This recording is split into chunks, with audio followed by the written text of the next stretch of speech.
Good evening, and thanks for joining tonight's TI Technology webinar hosted by Texas Instruments.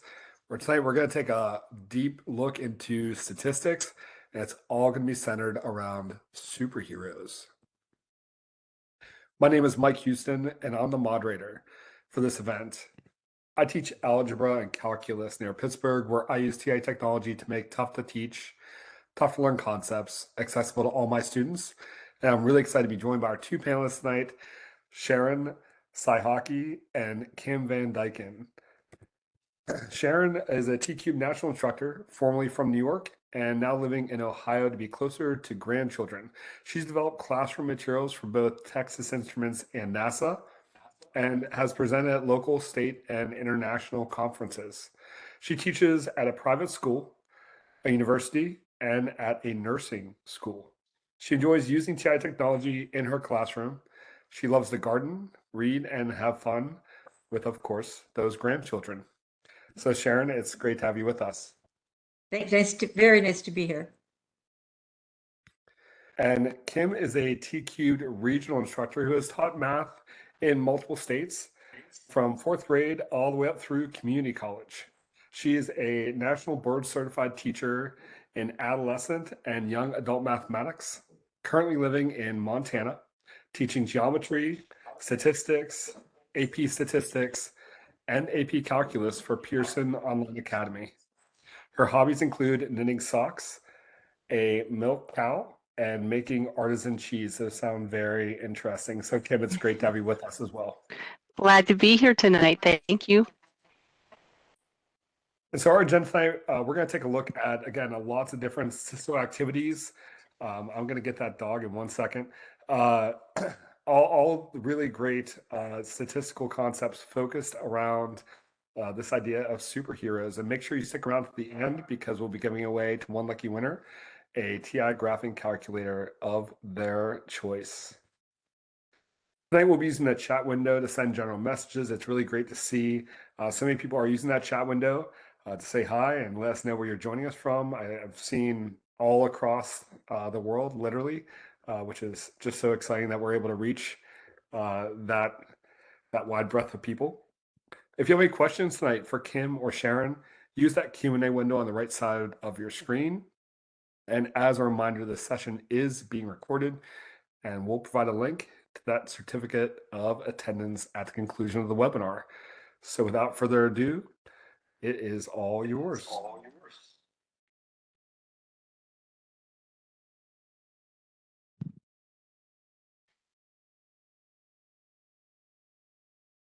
So welcome. Okay. So before we begin, I have some housekeeping items that I need to be addressed. We have the opportunity to share a wealth of statistical activities with you this evening. This session is meant for our beginning users because we're providing you with step-by-step instructions, including keystrokes.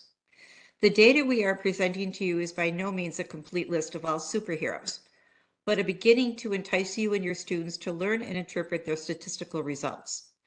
My grandson found out that I was doing a presentation on superheroes, and his inquisitive little mind asks, "Which ones are you doing?" And when I told him, he said, "Don't forget about Harley Quinn," and a few others that he mentioned. I'm hoping this evening's presentation will provide a catalyst for you, your students, to do not only statistics, but further research on any of the characters or any new ones that are not part of the list in either Marvel or DC Comics. Please note that our data list provides an opportunity for students to do some math before they do their calculations. So if you take note, okay, we have this height that eventually, okay, we're going to go back and change from feet and change it all to inches. And this is, yes, sorry. For 1 second, I don't think that we see your screen yet. Can you make sure you're sharing that screen for us? I thought I was. All right, how do I go? Let me go back. Keep the notations. Discard. Let me discard. Let me try it again. I don't know. All right, let me minimize this. I thought I shared it. Maybe I didn't. My fault. Let's try that again. Oh, but I guess I didn't press enough buttons. My fault. There you go. For sure. There we go. All right, and I'm going to get us going from the beginning slide.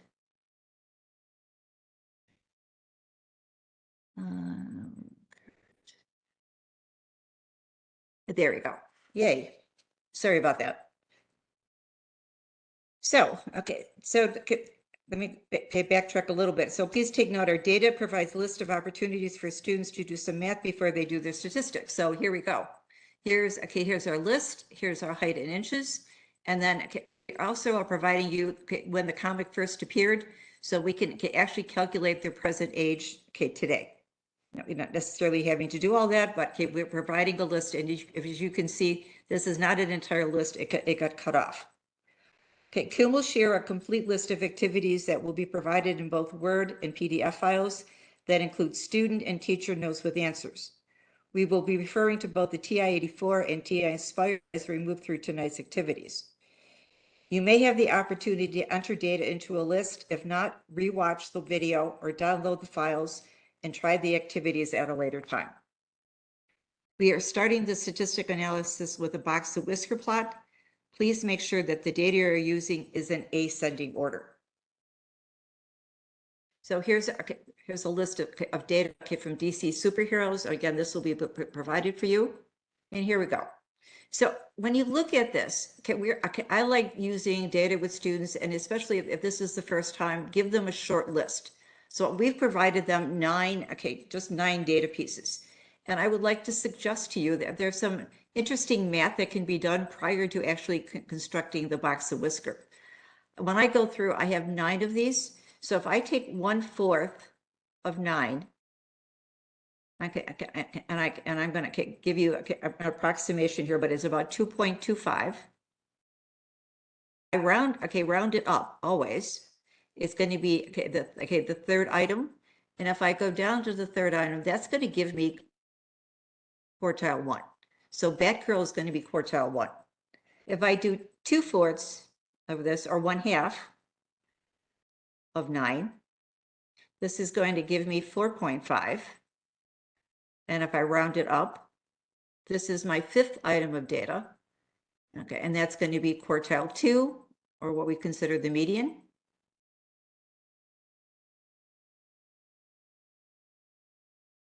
And if I take 3/4 of 9, this is going to equal 6.75. And if I round it up, it's the 7th item. And this is going to be the Riddler. So this is quartile 3. So you can have students, before you even begin, figure out what the quartiles are going to be before they give you the actual picture of the graph. When we start, we're going to make sure that this is done. And when I've taught students to do this, I like them sitting in pairs in the classroom so they can check each other's work. Sometimes they seem to think that entering data is not all that important. And if they're off a little bit, that's all right, but we know better than that. So to begin, they're going to go into the stat button. They're going to enter the data under edit. When we enter data, we've got to make sure, the data obviously is going to be correct. But in addition to that, if there's any data that was here prior to this, what I like to do is have the students go up to the top of the list and then press clear and then arrow down.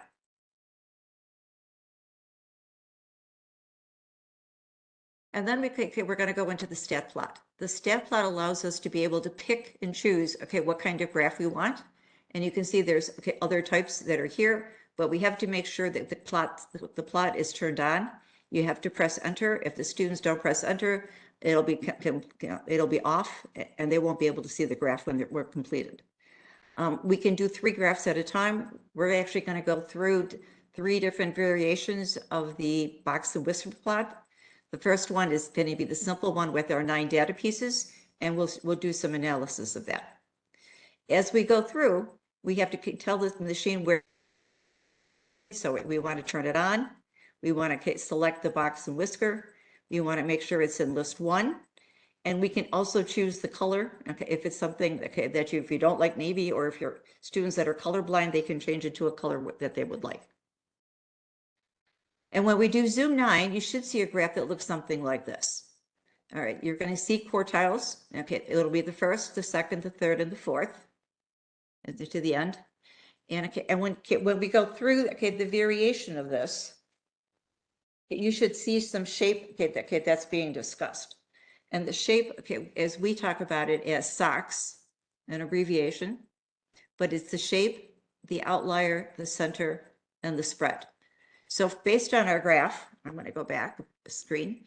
The shape looks symmetric because these quarters look pretty much the same size.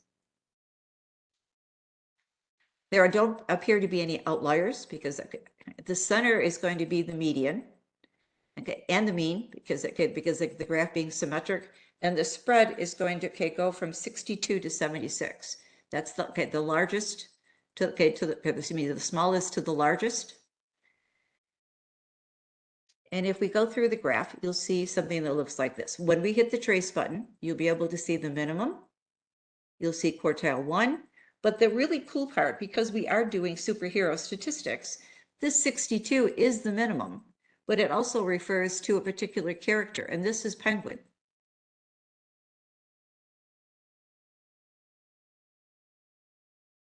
Got my pen working here. And if I go down, quartile 1 is 65. 65 is Batgirl. So it's not just a number, it's representative of that particular character. And as we move through, the median is Dove. And we talked about this at the very beginning. The third quartile is the Riddler.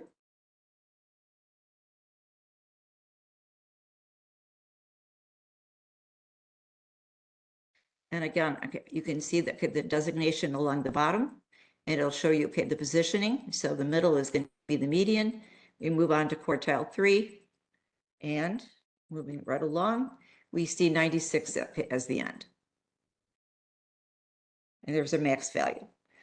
Once you continue, as we continue, if we go back through the stat and editor, and we want to do a calculation using one variable stat, again, you want to go back through, go to stat and press enter, move it down to stat, go into variable stat, and you should see this screen, and it should give you the same value for the mean as you do for the median. And in addition to that, we have our minimum value. You have your quartile 1. You're going to see quartile 3, your median, and your max. So, questions that we're posing to you, and then you can pose to your students. What measures of central tendency, the mean or the median, did you use in the description, and why?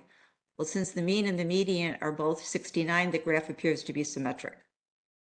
And this one, I think, is a question that always comes up, and the students don't seem to always get this one right. If you were given a graph of the box plot and did not know that there were 9 superheroes in this data set, how could you determine the number of superheroes in each quartile? Well, all you're really getting are 5 numbers. So you could be working with 25 numbers or 125 numbers. You really don't know how many numbers you're working with. You're just calculating those values as it goes along. So, be aware of that question. That's always an interesting one to pose to them. All right, any questions so far? Anything that we need to take a look at, that we need to go back and revisit? I don't see anything just yet, but it's good to let people know that we're. So let's keep going here. So we're going to change it up a bit. In extension 1, we've taken our Captain Atom, which was at 76, and we're changing our data to kilowatt. So this number now, our max is changing. And when we repeat the steps at the beginning, we're definitely getting a different looking box and whisker, where this possibly, and we will calculate this, but this possibly could be, have an outlier in it because you're taking that whisker and stretching that. And once again, we can go through and we can trace, we can find our minimum, we can find our first quartile, we can go through to find the median, we can find the third quartile, and then you can see, this is being stretched out at 96. So because of that stretch, our SOX now becomes, our shape, our outliers, our center, and our spread are going to have a slightly different kind of explanation. Because of this being stretched out, our data now is skewed, and it's skewed to the direction of where that whisker is going. So we're moving it to the right. There is an outlier, possibly this number is at 96, that's kilowatt. We don't know that yet, but it certainly could be a possibility, and we will check that in the next extension. The median, okay, and the mean and the median, okay, are still the same, and our spread hasn't changed any, except this number now is 96 instead of, okay, that's 73. 76. All right. Again, once again, we can go back through and variable stat. And when I look at our mean has now changed. Okay, the original graph had a mean of 69. This is now 71. So the mean is being pulled out towards the whisker. And again, you can do calculations based on all of this, and you can see our median, it was at it's still at 69 versus our mean. So in this example, the mean changed from that 71.2. However, the median stayed the same at 69. When you have skewed data, is it better to use the mean or the median for the measure of central tendency? Well, because of the skew, you can't really use the mean. The median is going to be a better measure of center with skewed data. The median is not going to change, but the actual value for the average is going to pull it in the direction of the skew. All right, in the last case, we're looking at the same information, but slightly different questions. And this time, instead of showing you the whisker, the graph, the calculator now, or the handheld, can actually show you what this value is going to do. And it shows you that it is represented as an outlier. Otherwise, you're going to see the line and you don't really know if that outlier is going to be there. And based on that, we have some calculations to prove that. All right, to find an outlier, you're going to take the interquartile range, meaning you're taking quartile 3 and subtracting it from quartile 1. Well, in our case, our quartile 3 is 73. We're going to subtract 65, and we get a value of 8. That 8 is going to be your interquartile range, and to be able to calculate the lower bound and upper bound, our quartile 1 is 65. We're going to subtract, and the rule to find an outlier is 1.5 times the interquartile range. So it's 1.5 times 8, which gives us a value of 53. So anything below 53 would be an outlier. On the upper bound, we take quartile 3 and then add to it 1.5 times the interquartile range. Well, 1.5 times 8, and then adding 73, it gives me 85. And our kilowatt value is much larger. And if you want to go back, we can double check. It's at 96. So this is 96. And anything beyond 85, will be an outlier. So if the 85 is here, anything beyond this, including that point, would be an outlier. At the other end, my lowest value is 62. And I have 53. So you're not seeing any outlier to the left. You're only seeing an outlier to the right. So 85 is less than kilowog. Therefore, kilowog is considered an outlier. It's 96. Note, if it falls on the boundary of 85 or higher, it is considered an outlier. All right, how are we doing? Any questions so far that we need to stop and address? Mike, Kim, what are you thinking? Can we keep going? Yep, I don't see any just yet. I think we're good. All right, so what I've done is put all 3 graphs together. So this is our first one where we have our 9 pieces, and they're nicely symmetric.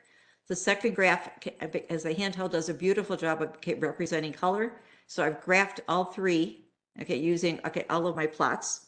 And the first one shows the whisker, and the last one shows just the outlier. So if you take note, all of these are nicely lined up. And you can see they're all minimums at 62. And then I moved to quartile 1, they're all nicely lined up. And our medians, again, are all nicely lined up, except for my non-straight lines. And my third quartile is nicely lined up. And then this shows this value for the max at 76. And I have our outlier at 96 with the whisker, and the whisker with it again on the last graph. So this lines up as well. So if you're looking to do 3 different variations of superheroes, one that shows symmetry and one that shows an outlier, we provided those examples for you. I love that, All right, Sharon. moving on. Thank you much. So, okay, moving on. Okay, we're going to look at histograms next.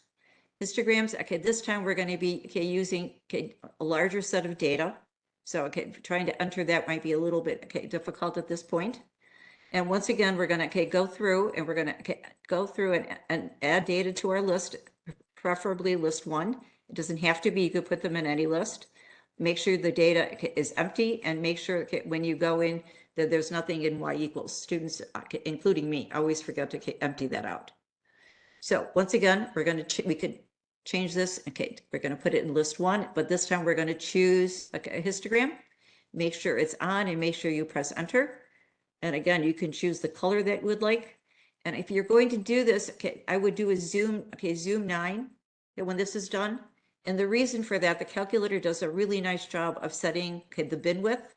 The minimum bin width is 5, but if you need to, you can certainly extend that in terms of a different set of numbers. But I would keep a minimum bin width if you do it on your own at 5. All right. So if I look at my values this time.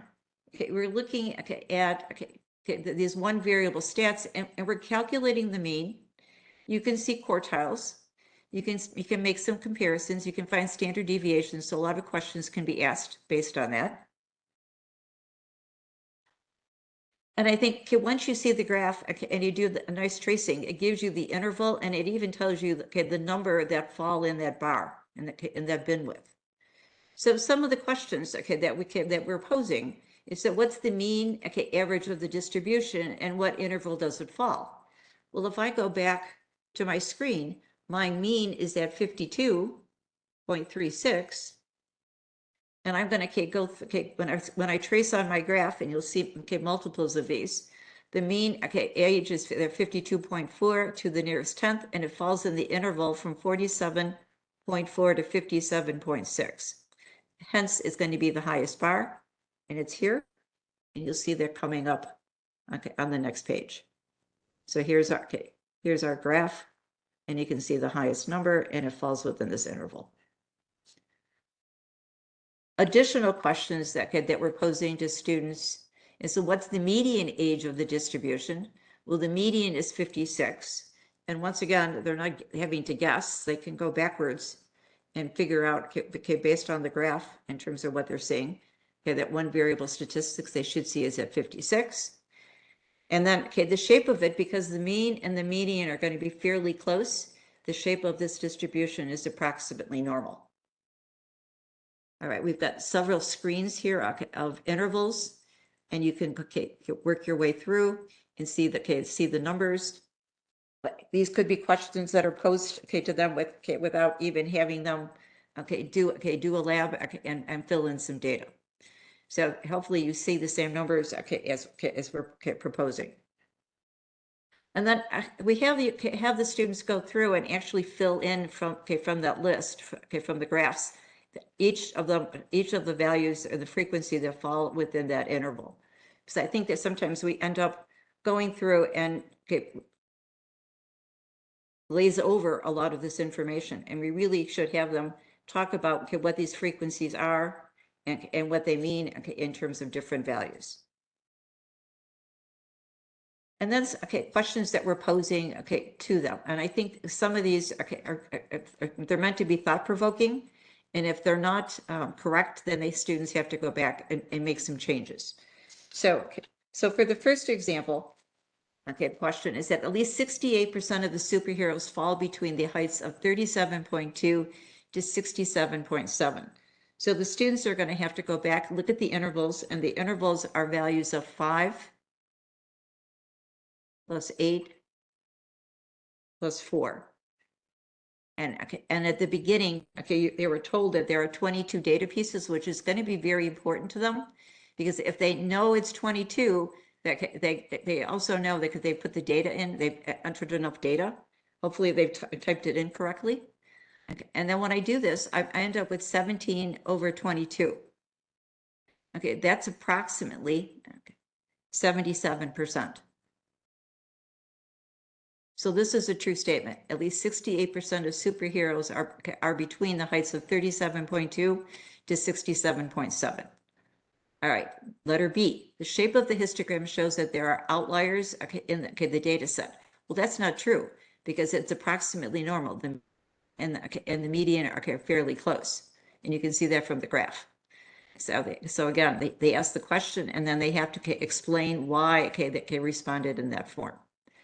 And then the last case, there's an equal number of superheroes in the interval from 37.2 to 47.3 as 57.6 to 67.7.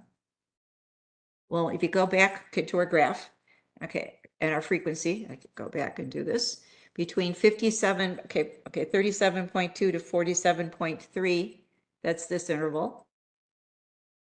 There are 5. So this answer is 5.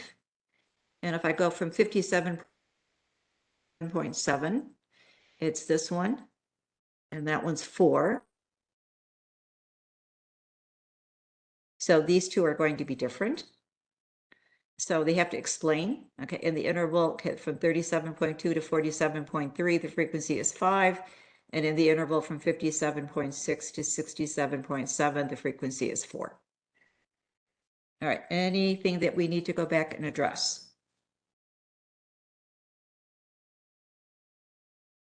Questions? I think we just had one from Samuel a couple minutes ago. Yes, Samuel please. just wanted to know, is it possible to get the frequencies on top of each bar, just like StatCrunch does? And I don't know. I don't think that's don't- possible with the 84, but I think the Inspire can. I believe the Inspire can, but I know the 84, as far as I know, cannot. But I actually like the way the presentation of that.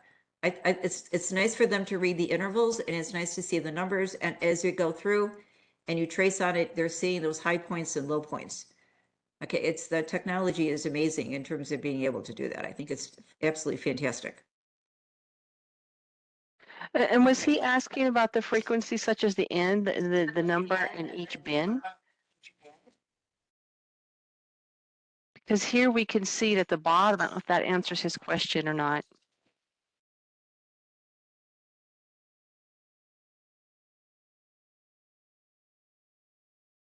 We do have some Inspire examples coming up also. All right. So I'm going to stop sharing. Okay, Kim, are you ready? I am ready, I hope. Okay, I'm Okay. stopping. Okay, you are on. Okay, I will go ahead and grab my, oops, turn back on the video here. I'm going to share, and we will bring up a screen for you.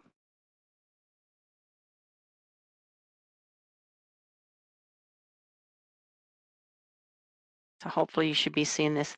I do want to mention when I start about the extra activities that are available. We will be sharing some of them here tonight, but you will have access to all of them, both in the teacher with the answers versions and the student sheets all ready to be used. They are also as PDFs and Word files so that you can adjust them if you want to change them.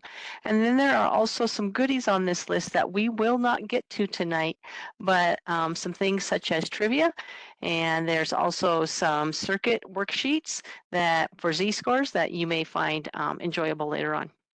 I have found that these activities transcend age. Whether I have an 8th grader or a 12th grader, they can all relate to the activities and enjoy it. So hopefully it'll be the same with you guys. The next activity tonight is actually with the Inspire. So let's say you have a class and you're using 84s, but then you want to model something with the Inspire, you can, or if you happen to use Inspires, then these would be some activities that apply to your class. So bar charts, Pareto charts, and pie charts, I'm going to show you all of these. And I'm starting off with the hair color. Data on the hair color of superheroes. And guess what the most common hair color is? We'll talk about that in a bit. So We're going to fill out a frequency chart for blondes, browns, reds, none. Those are the bald superheroes or villains, black hair and white hair. And once students do that, then they're going to get ready, and you could model this or they could be using their Nspires. We're going to start a new document from the home screen. Then we're going to add our list and spreadsheet. So here we are with our list and spreadsheets. We're going to type the variable in up where the A and B are. So A is hair, and then for B, we will type in the variable frequency or FREQ. And type in blonde, brown, red, none, black, and white. These are the numbers that I put in the list. And if you happen to be working along, that's great. That's why I have the numbers here. If not, you can come back and watch the recording later or the activity. We have all the activities for beginners, so they have all the steps in there for you. Now I'm going to go back and I want to add another page. So I'm going to press Control and Dock, find Data and Statistics again to add another page. Now this is what you should see here on the right, and I am going to grab my cursor and I'm going to move it right over here, right where it says click to add variable, right here. This is where I would put my cursor right here, okay? I'm going to put on the x-axis and I should see the hair. That's the variable that I have on my x-axis. Something like this, notice it says black, but it looks blue. We will address that in a little bit. Now I'm going to go back to my menu, kind of like my starting spot. I'm going to look for my plot properties right here. I'm going to add a Y summary list. So I bring up my Y values. Now I get a pop-up where I have the frequency and the hair where I move my variable over here. And I'm going to choose from the drop-down menu. I want to choose my frequency. Like magic, I see the bars. Now there's lots of questions, especially if I'm guiding this for an activity for the students, but they may be distracted that when it says white, it looks pink. We're going to come back and fix that. So what I'm going to do is I'm going to cursor over one of my bars. I'm going to press then Control, Menu, Color, and I can choose my fill color. Okay. And now I've adjusted it so my blondes look like blondes, my browns, my brunettes look like brown, my red-haired, I use blue for my bald people, or my bald super heroes, and then black and white hair. So really quick, you can get a visual. Okay, which color has the greatest frequency? Well, that is my blondes. Which color has the least frequency? Well, that is the white hair.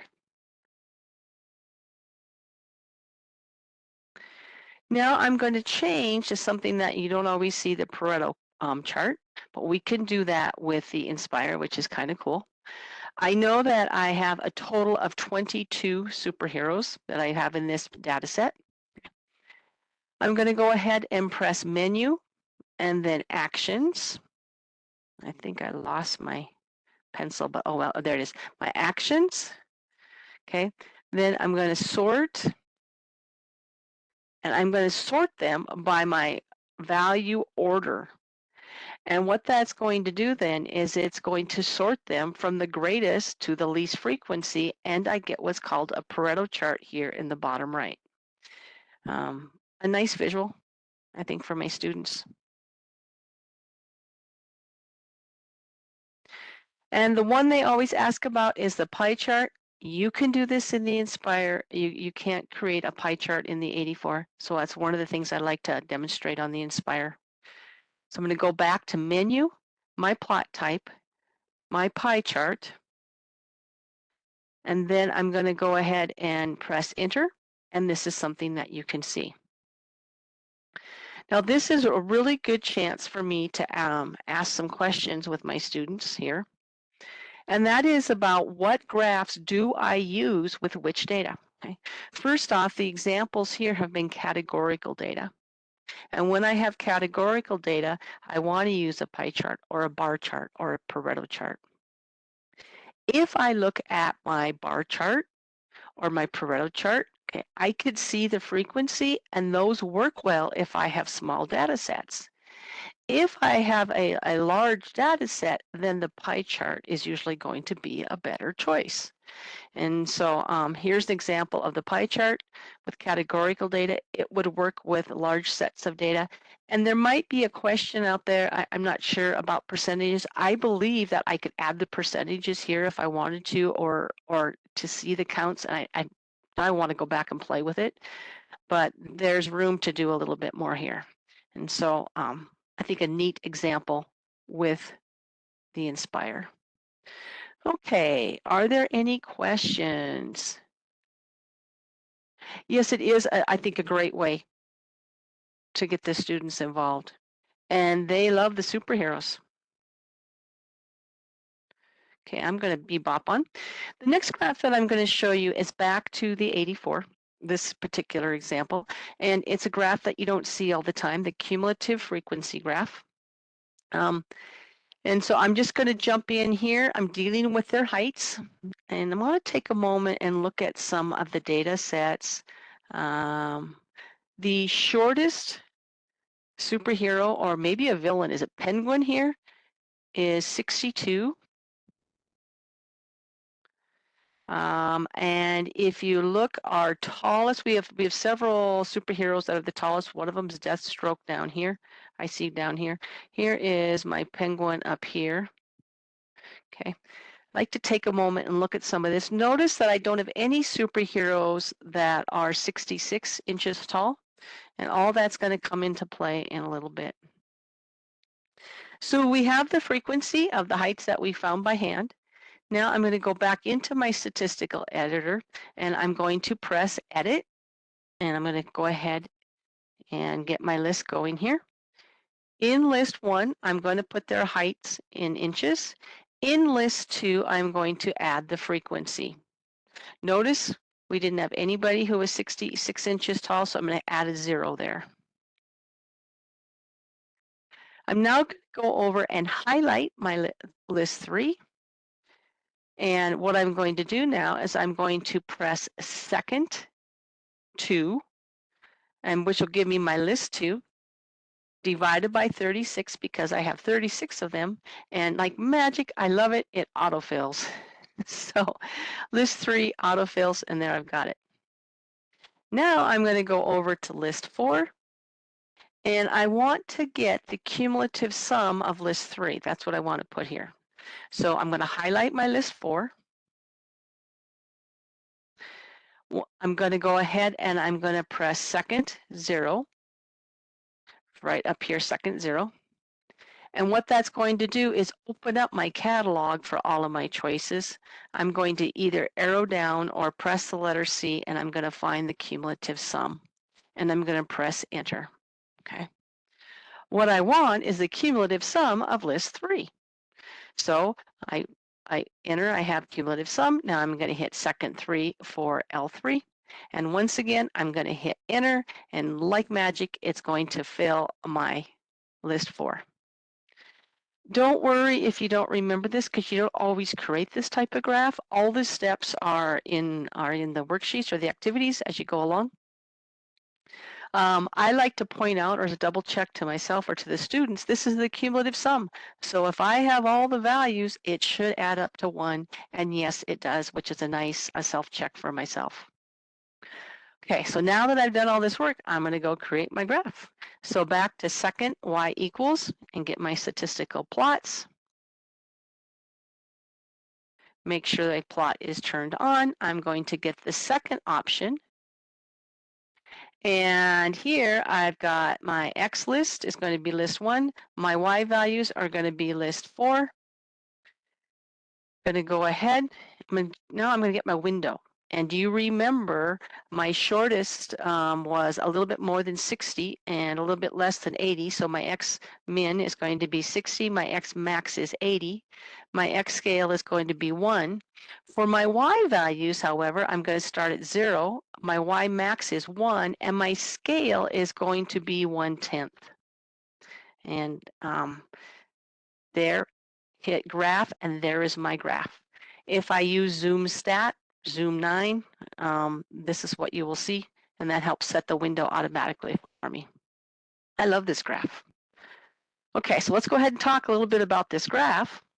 One of the things that you can do with the trace feature is I can go ahead and I can trace where I get my Y, the 25th percentile, and I can see that Q1 was actually 68. So my 25th percentile was 68. Now I don't have a 50th percentile, but if you remember, the 50th percentile was where I had a whole bunch of my superheroes. And if you look, that's the steepest part of the curve between 71 and 72 inches, which was several of them. So it's somewhere in between them. You can see that 72 is the 61st percentile. And now the third quartile, if I want to get there, is go over to Y is 7.75 and my X value is 73 there. For some reason, I thought this might have been Penguin, but I'd have to go back and look. And what does this tell you about the height of the superheroes? Well, one thing is that all of the superheroes in this data set today were 76 inches or less. And the students always compare themselves to that. Where are they? Okay. One we don't see every day, but it's nice to know, and it's nice to have an activity ready to use with my students. Any questions on this one so far?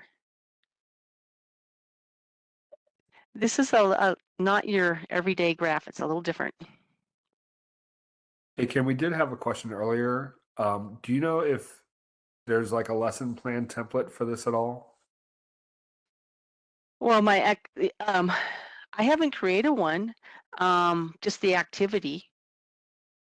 Yeah, I just want to add that I saw their documents and they're really, really, really laid out very well. Lots of screenshots and very easy and detailed and nice to understand.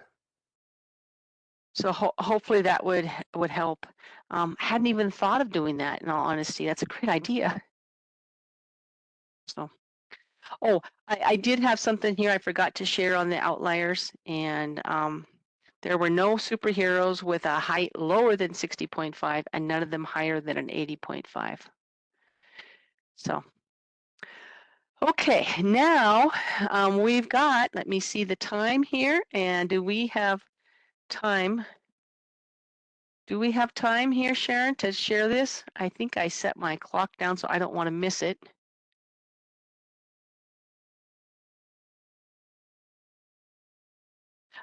Sharon, I'll let you jump in and I will drive and I will draw and we'll share this one together. How about that?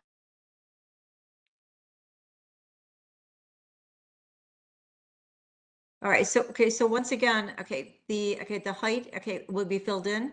So we're going to be doing bivariate data. Bivariate data, that means we're going to be looking at there's a lot of data, but we're going to be looking at height versus weight.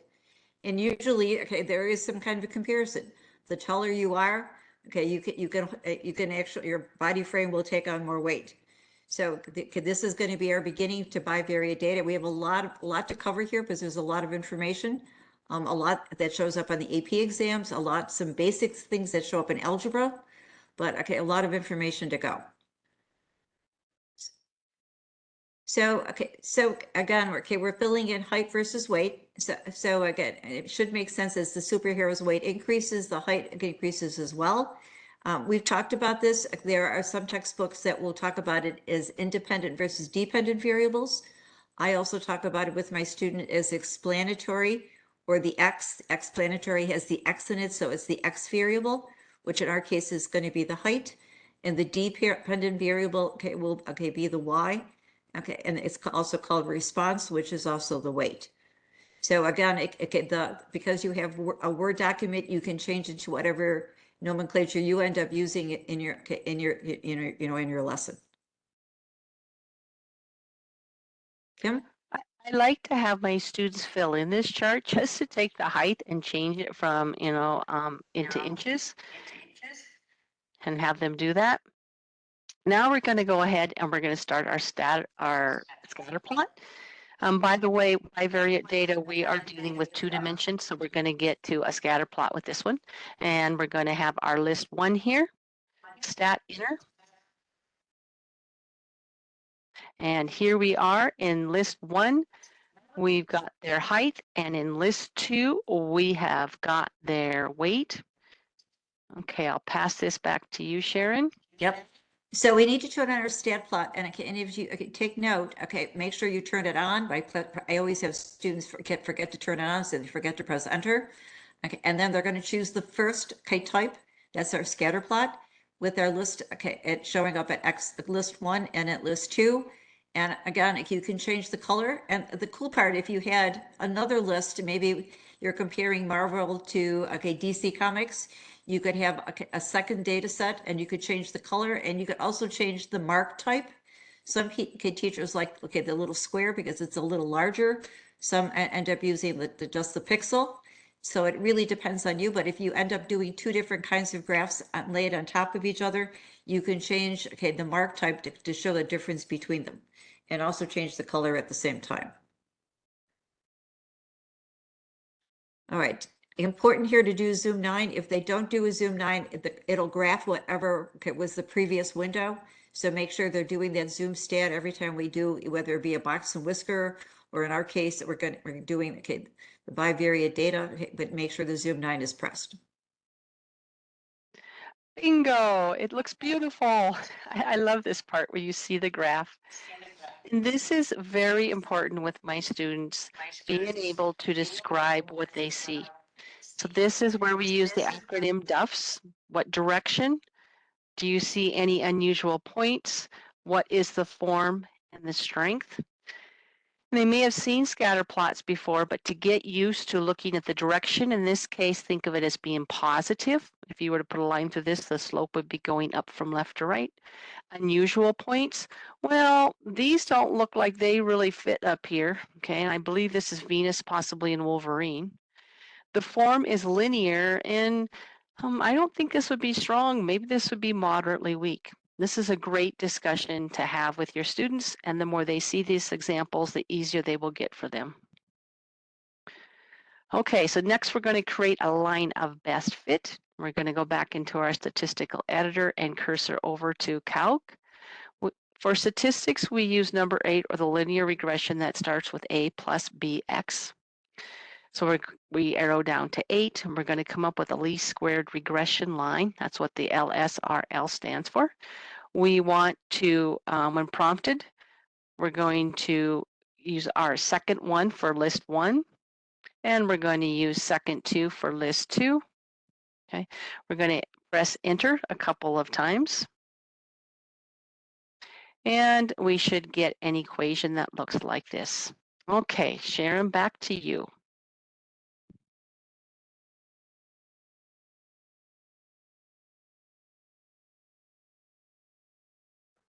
Sorry, Sharon, I muted you because we're getting some background noise. So if you could just unmute, that'd be great. Okay. There we go. So, the y equals a plus bx versus the ax plus b. It's technically the same. And to be quite honest, after teaching statistics, I wish more math teachers would use y equals a plus bx, because when I graph, I have them graph. They start with the y-intercept first and then do the slope. So the statisticians have a leg up on the mathematicians in terms of having to do this, but I prefer that form. So Kim brought up we're doing that linear regression, but it's in a different form that you may not be used to, but technically the numbers will be the same, they'll just be reversed. So by doing this, you're looking at the R value that the machine's already calculated for you. That R value should be close to 1 if you've got a really good fit. And from our data, we could see it's not, that's not so. And actually the relationship doesn't look well based on that. It almost looks like you could put maybe 2 separate lines through the data and plot them separately, because you've got a line set of data going up to from left to right, and then you have another set of data going from on the bottom. So in comparison to that, you're looking at an R value, R value that's pretty darn weak. Okay, so that relationship probably is not strong, and to make predictions based on that R probably would not be very good. And so if you had a superhero that was 0 inches tall, they'd have a negative weight. Is that what this is saying? Yes, it is. Interesting. Not maybe not accurate. Well, that tells you about the information sometimes that are gotten on the superheroes in terms of the accuracy for sure. So does it seem like a realistic number to you? Okay, so probably not. Okay, you wouldn't get a superhero that would have a negative 196 pounds, which certainly is not possible. But the V represents the slope. Okay, and that slope, that means for every inch they're going to be gaining 5.32 pounds. Okay, which is sort of interesting in terms of what you're seeing. And then based on the equation, if it's if Electra is at 5 feet 9 inches, we will convert it to 69 inches. And if you substitute in for X, her weight should then be 171.02 pounds. If you want to find the residual, it's the difference between the observed, the actual point, and the predicted. So it's Y. In statistics, it's Y minus Y hat. And we're getting a negative 37.02. And that point should be below what looks like the x-axis of that value. So again, that little green note on the side, the residual value is the difference between the actual value and the predicted value. You know, I saw a pop-up in the chat pod about the slope, whether you use y equals, is it mx plus b or y equals a plus bx? You'll get the same answer, either one of those. Okay, so now we're going to graph the residual, and that's something that's new for these students that we mentioned quite often. Again, we're going to go over to y vars and our functions. We're going to go ahead and make sure we have our statistical plots on. This is interesting though here. I have my statistical plots on. And instead, if I've got my scatter plot right here, looking for the pencil. List 1. How do I get this residual here? Well, what I need to do is I need to press second stat right here. Okay. And then I can get the choice in my list of the residual. That's what I'm looking for. And Kim, if I may add, okay, you cannot get the residual list unless you've done a least squared regression line first. The calculator will not propagate that residual list for you unless you've done a least squared regression line. That's a really important point. Thank you for adding that. I wouldn't see it if I hadn't done that. You would not see the 7 there, would I? No, you wouldn't. Absolutely. So this is the residual of our graph. We were hoping to see a random pattern. And hopefully if I give it the squint test, this is random enough for me today. So I'm going to say that my line was, no.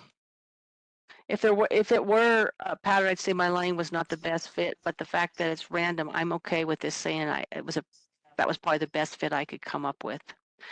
Okay, so I'll pass it back to you, Sharon.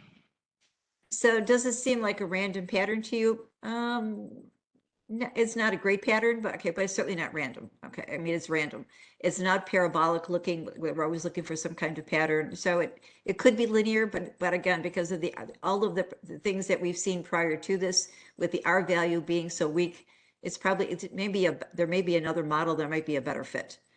And this one I think is really important. Okay, if the height of the superhero is 80 inches, what's the superhero's predicted height? Well, remember, our tallest superhero is Silver Surfer, who is 76 inches tall. Because that's the tallest that we have. 80 is outside the bounds, it's outside the domain. It's what we consider extrapolation. So we really can't make predictions with anything beyond 76 inches. and that's something students need, you need to address with students if you're going to be doing statistics with them. That always Wanna comes add up. Yes. Kim, you want to add anything else? No, the idea of interpolation between the known values, and that's usually I'm good with that data. When I get into extrapolation, that's scary territory. And it's So something they need to be aware of, okay, because just because of the fact, okay, that okay, when they go through, they have to go back and check their data. They just seem to think that they can just substitute it in like they do all the rest, and they need to consider that. somebody mentioned in the chat pod, I can see that they mentioned that if you wanted to create a pie chart on the 84, that it is doable with something called the Cell Sheet app. Oh, nice. Pretty cool. And I will also remind people that there are other activities that we have. We have the trivia, we have the circuit sheets available along with our package, and all of these activities can be adjusted. I'm just humbled to be here with all these teachers from all these different places. And okay, so just to give you a little bit of trivia, so okay, so most famous characters of the DC universe, these are the ones that are the most popular, are Batman, Superman, Wonder Woman, Flash, Aquaman, Green Lantern. There, okay, and I think that's quite the list. So again, if you ask your students about this, okay, I think they'll be, they probably could tell you more information about them than you probably even realize. My 10-year-old grandson was filling my earful when I shared the list with him. That's really cool. I hope you've enjoyed this evening. And okay, and you know, take our data and use it with your students. Well, thanks so Thank you, much, Sharon. Kim. Yeah, I really appreciate everything.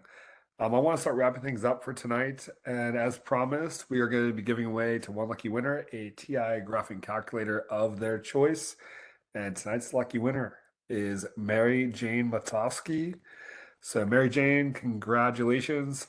I'll be reaching out to you over email soon to get some information from you, but start thinking about which calculator you'd like to receive. Congratulations. That's exciting. To receive a certificate of attendance, go ahead and click the link in the chat window. Also listed is a link for the documents that Kim and Sharon used tonight, and make sure you check those out because again, they spent a lot of time on those documents and they are very, very detailed. If you're watching this on demand, go ahead and copy that link into your favorite browser to receive your certificate. When you leave the webinar tonight, a brief survey will automatically appear in your browser. Your feedback guides us as we plan future online events, and we're currently planning our 2024 webinar series. So it'd be really helpful to hear from you, things that you liked, things that you wish you would be able to see or interact with. So think about that and let us know at the end in that post webinar survey. And if you need to get a hold of us for any reason, feel free to reach out to us over the phone or email 1-800-TI-CARES, or you can always drop us a line, ti-cares@ti.com. Again, we'd love to hear from you if you have any questions. So huge thanks to Kim and Sharon for everything they shared tonight. Thanks so much for taking stats and adding a little superhero flair to it. It was a lot of fun. Thank you. And again, thanks to everyone for joining us from all over the world tonight. We hope to see you back online next week. Have a great night.